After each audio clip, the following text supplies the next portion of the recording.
Hello everyone, welcome to this day of worship at Philadelphia First Church of the Nazarene. Today is May 24th, 2020, and every day we're getting closer to reopening all our facilities. We're hoping to open on June 6th.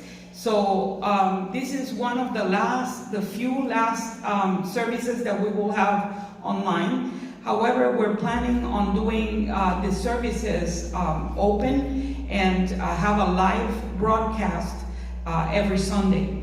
So you can keep watching us and hopefully this will be a much better and renewed time of worship with our friends here in-house and at home.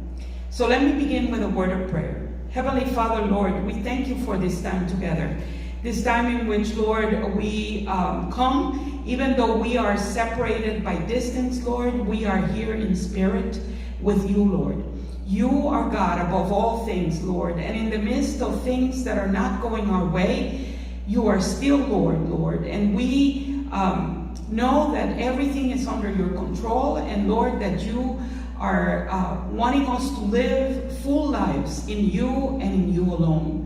Lord, you are the center of our lives, and to you we give glory and honor. In Jesus' mighty name, amen. So this morning, let me begin by reading from the book of Philippians.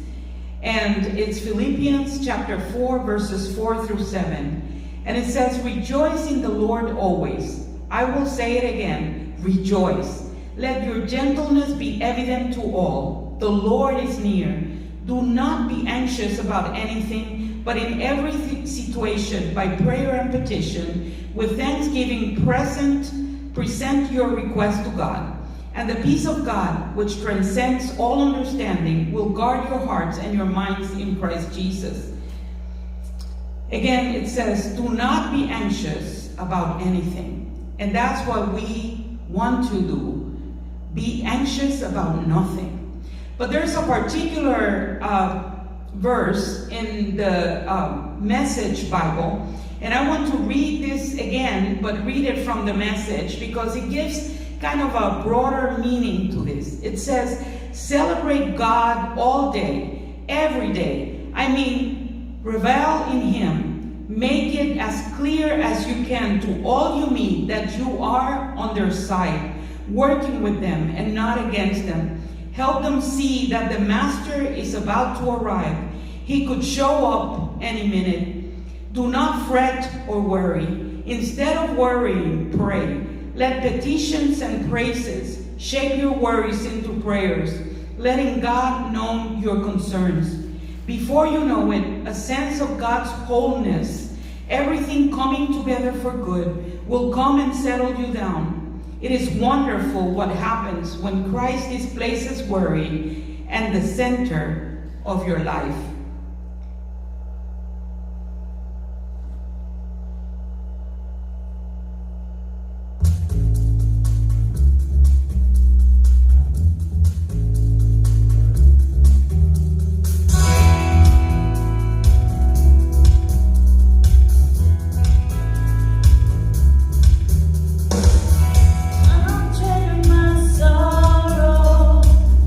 I'm trading my shame.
In the past months, I've encountered many experiences that seem to have moved from being the exception to the rule due to the far and wide moments in which they happen, to now occupying prominence in my life.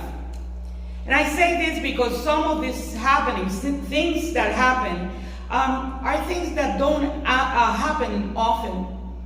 Many of you know that I'm a nurse, and I've encountered people in their worst moments, when people realize the frailty of life, moments of doubt and fear in the presence of illness, yet others experience some form of quiet resignation before ominous stares of death.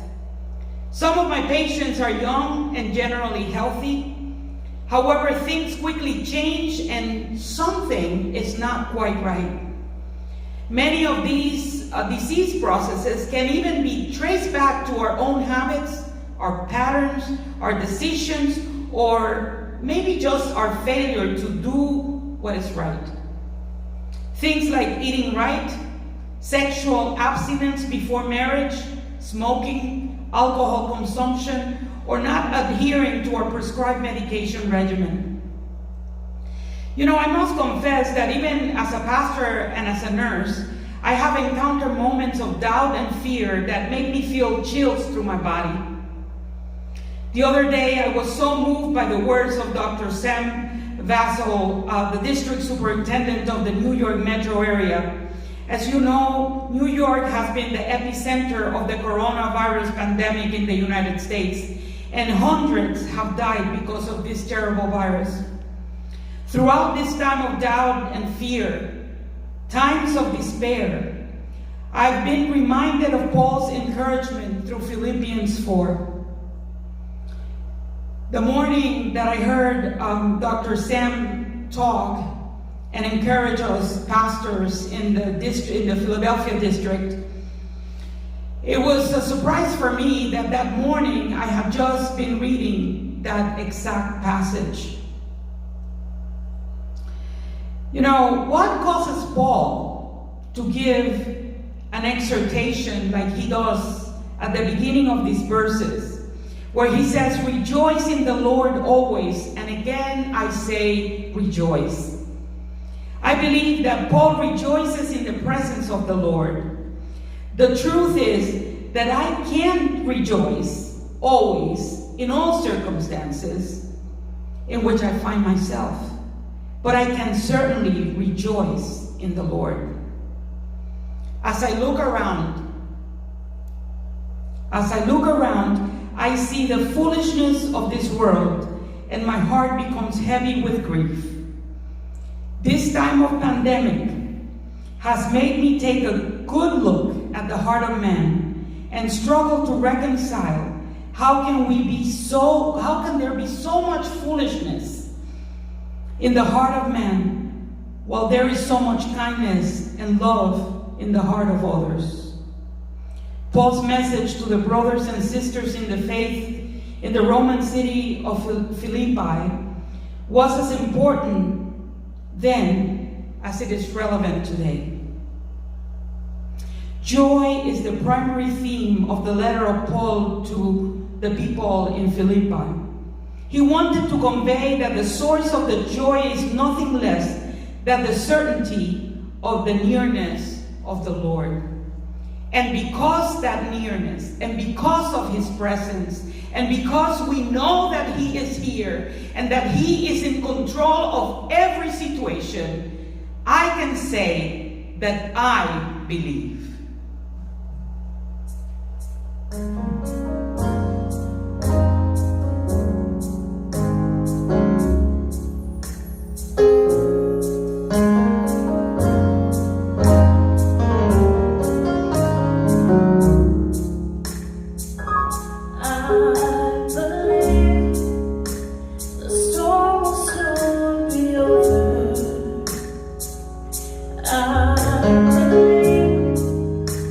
The rain will go away.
Paul reminds me that we have a large degree of control over our lives.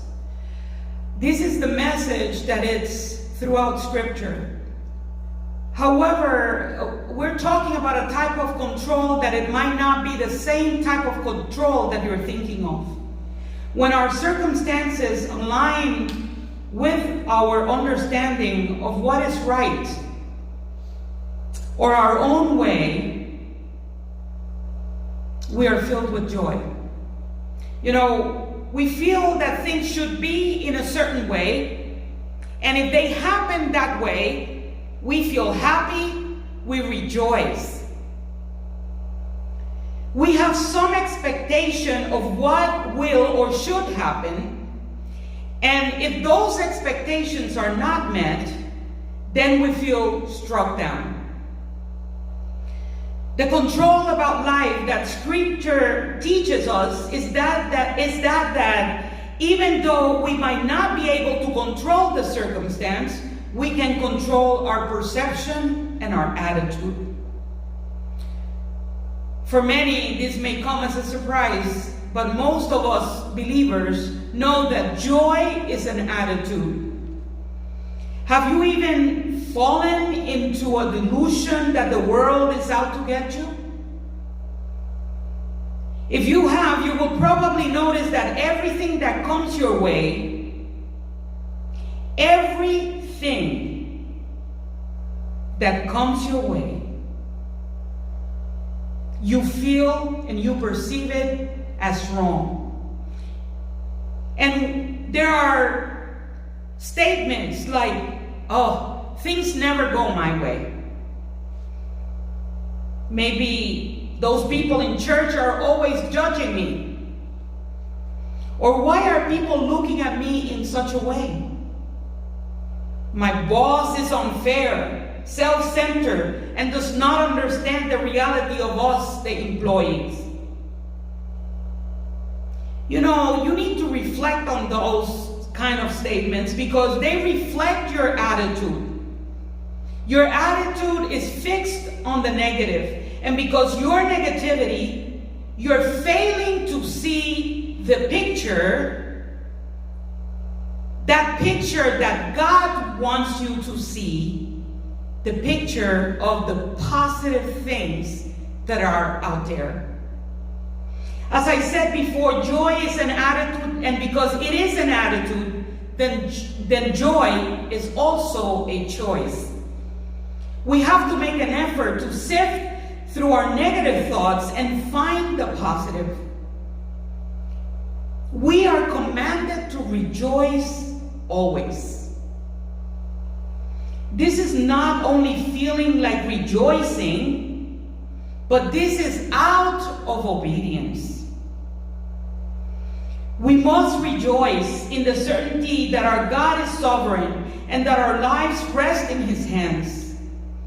That like the loving Father that He is, He wants what is best for His children, even when we fail to see His redemptive plan for our lives. He will never leave us, and He will never forsake us. The joy I'm talking about is not superficial happiness. It is not that happiness that causes us to burst out in laughter. It is a deep sense of the assurance that regardless of the trials, the tribulations, and any circumstance, He, my God, is whom we have set our hope on. We don't go through life with the expectation that every day will be a bed of roses. Jesus called us to take our cross and follow Him. Everything we aim to accomplish as a church is possible only with God's special supernatural action. Whether we preach or sing, whether we teach a Sunday school class or a Bible study, or whether we go far off to a strange land to do missions, or walk the streets to do evangelism, we must do so by the power of the Holy Spirit. It is then that by preaching and singing, people's hearts will be supernaturally awakened. By teaching or doing Bible studies, the Holy Spirit will change and people will grow in faith and love. And by evangelizing in the power of the Holy Spirit, unbelieving hearts will be supernaturally transformed into believing hearts. Do not be anxious about anything, but in everything by prayer and supplication, with thanksgiving, let your hearts be made known to God, and the peace of God, which surpasses all understanding, will guard your hearts and your minds in Jesus Christ. My friends, this is the time that we need to move forward. This is the time that we need to move forward. If you want victory over worry, and you want to have the steady supply of the joy of the Lord and His peace, then here is Paul's prescription. In everything, by prayer and supplication, with thanksgiving, let your requests be made known to God. But please don't miss the word in everything. In everything means that in good times and in bad times, in times of peace, in times of health, or in times of pandemic, joy is a peace-filled confidence about life because of the character, acts, and promises of God. Let's move forward in joy. He is present. He is here. The time is now.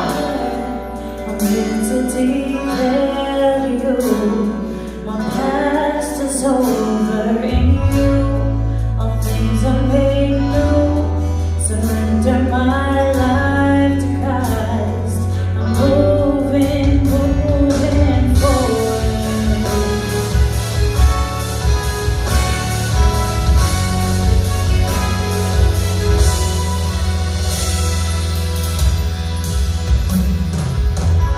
What a moment, you have brought me to such a freedom.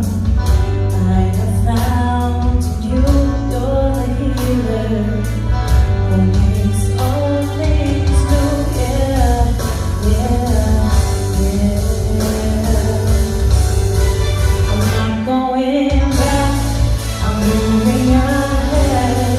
I'm here to declare to you, my past is over in you. All things are made new. Surrender my life to God. I'm moving forward.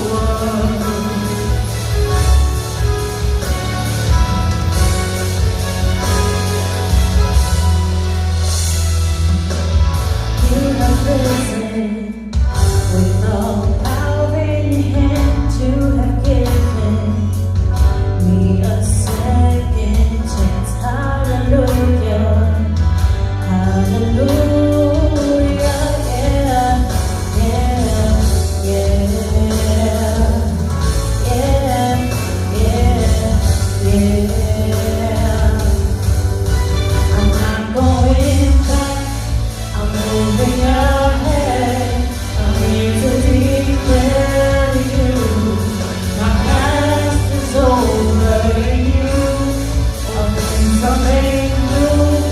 Surrender my life to God. I'm not going back. I'm moving ahead.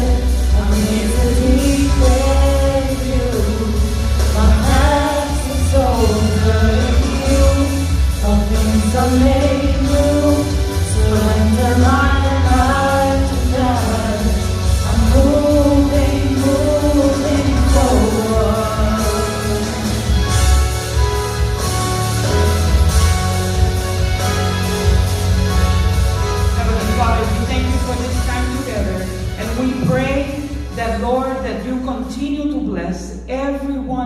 that is watching us today, Lord.